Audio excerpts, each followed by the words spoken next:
Hey guys, Hunter here with Injected Motorsports. We are going to do a new 2024 Denali Duramax leveling kit. We're going to run the Kryptonite kit of ours that we put together. Going to do some Fox resis on the front, Fox regulars in the back. We went Suspensionmaxx, I think 2-inch in the rear for the blocks. Depending on how he wants it to sit, we'll probably push it up maybe 2.5 inches on the front. That should level it out, since the rear on these is about 1 inch or so higher from the factory. They're not like the old ones where it had like 2 or 3 inches of rake. Diff drop kit from Suspensionmaxx as well. Of course, Kryptonite, control arms, keys, all that good stuff. And yeah, we'll just kind of go through this, before and after pictures, some quick rundowns of the parts, and what to look for. And since it's a brand new truck, obviously the 20 to 24s are pretty much the same. But we'll show y'all some tricks and everything. But thank y'all. All right, guys. Here we're underneath. We're just gonna start on the driver's side. Of course, take tire off. They are 21s, I believe, 22s or 21s.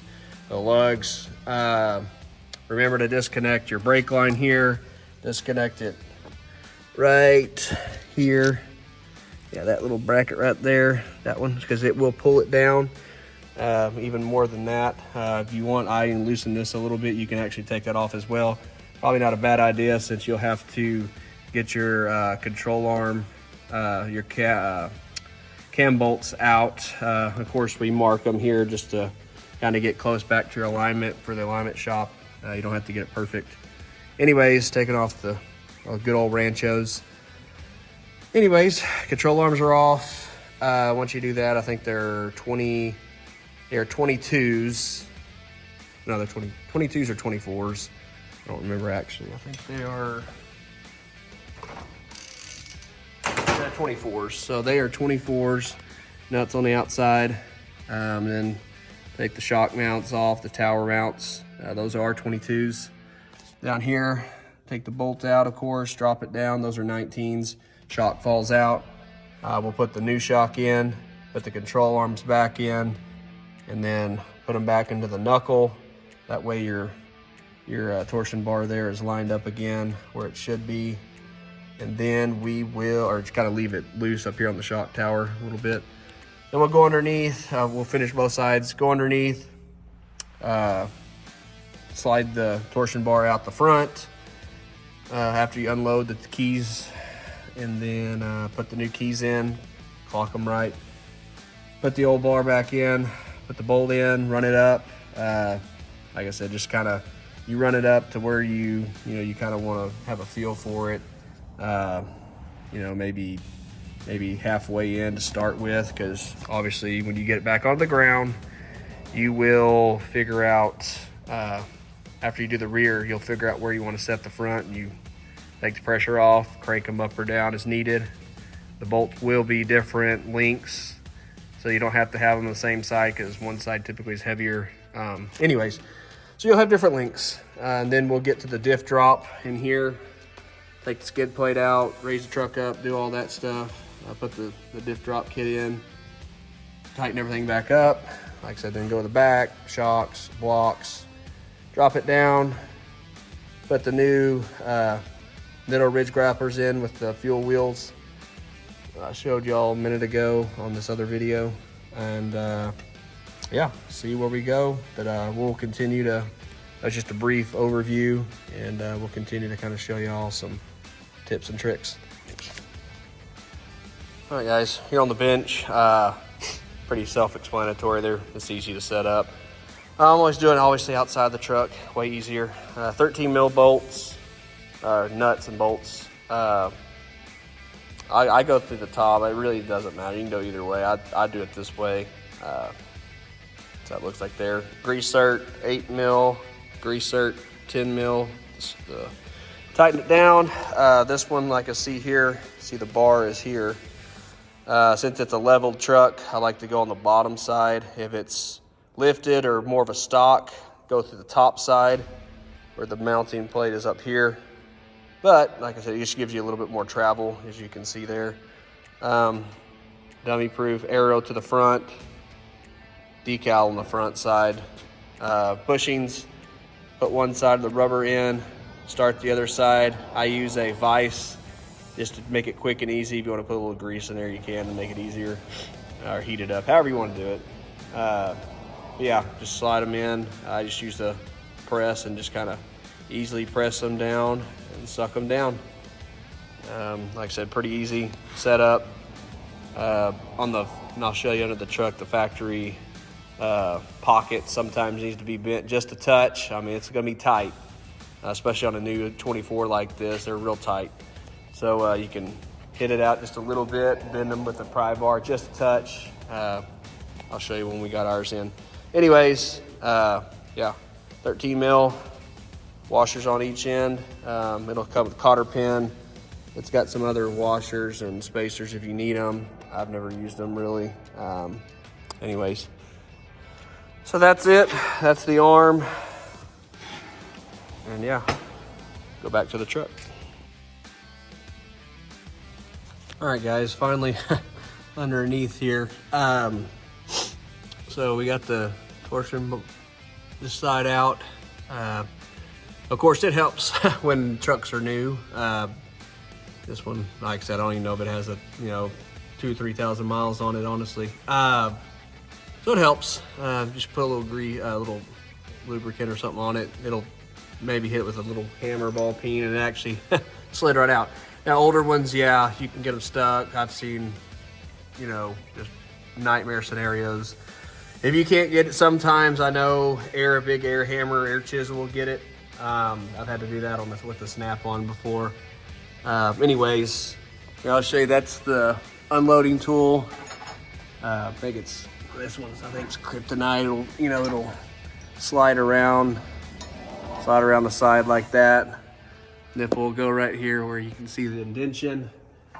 Load it up. That way you can get the key out, the keyway right there. Get it out. Then you can let it down easy. You'll knock that loose through there, hold the thing. Look how it comes out. You can see the orientation. So this one here, I've got it. It's the orientation the same. Make sure it was clocked the same. So go back in there, and it really can only go one way, but you'll clock it in here just like that, and then reverse the process.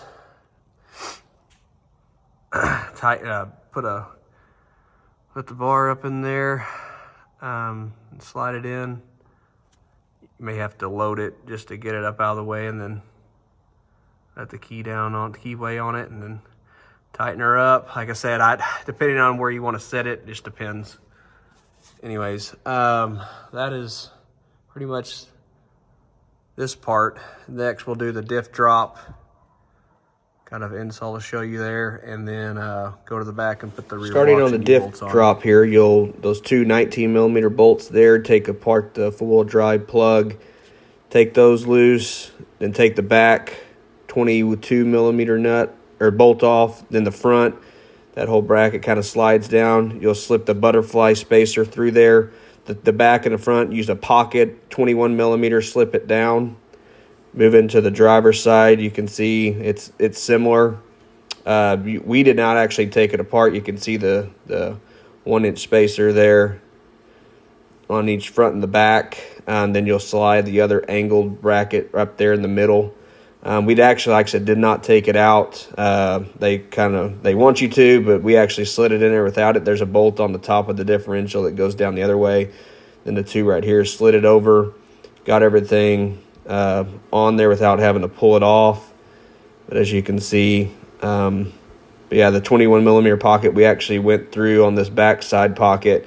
We went through there with an extension, dropped it down inside the frame pocket on the passenger side to make it easier to back it up on the nut. Why they didn't weld it, who knows? It's another engineering mystery. Anyways, that was pretty much the gist of it. A couple hours to do that. It's really hard by yourself. It's easier with another set of hands. Clip the bracket back, clip the plug back in, and you're all set underneath. Hey guys, finally got it done. I'm just gonna show you some quick highlights. We had to get this out and back to the guy who was, got to get back to him so they can enjoy the ride. But I'll quick show you a rundown of everything. They're sitting all four. This is completely level, so we're using a 2-inch block. Got the keys raised, maybe 2.5 inches, just to kind of get the angles right, but still has enough room for travel. Anyways, I'll show you all some things and then go from there. All right, as you can see, like I said, all 4 ends are about 45 inches, so it's true level. Like I said, they'll settle for a while. I wouldn't be surprised it takes a little while, a month or so, to kind of settle, depending on how much load range you put on it, if you travel, trailer, whatever the case may be. Like I said, box resis, put them in the front like that, kind of cock them to the side so they're not hitting anything. They are cleared, so it does clear everything. You got a good 1.5 thumb width there. Like I said, it just kind of depends on where you want it to sit. I will say on this truck, since it's running 37, 1250, 20s, with a bigger offset, of course, like I said, 4-inch lifts really fit these perfect. This would be in like a 2.5 to 2 3/4. We did take that off, just a bunch of, I think it's a T10. And there's a little metal bracket back there held on by 3 13mm bolts. Take those out, so you can clear in the back.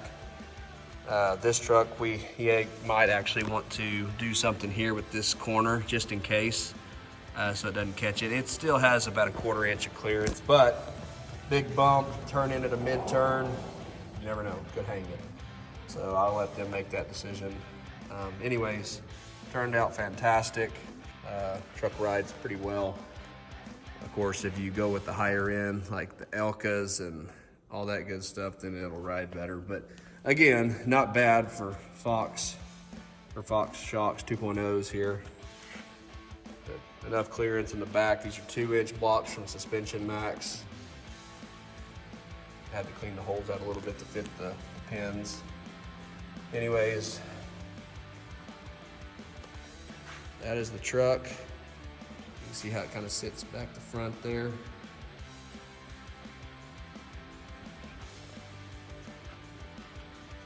Same on this side. Take the pockets out. Had to trim a little bit of the fender liner up front. So not too bad. The keys are up probably 3/4 of the way. Gives it about, like I said, between 2.5 and 2 3/4 inch. I don't like to raise them all the way up because then you lose all your ride. Anyways, awesome tires, one of our favorites. They ride really well. Should get about at least 50,000 out of them, 55, maybe more. I do know in the future he wants to take these off. They have caps for them you can buy from GM.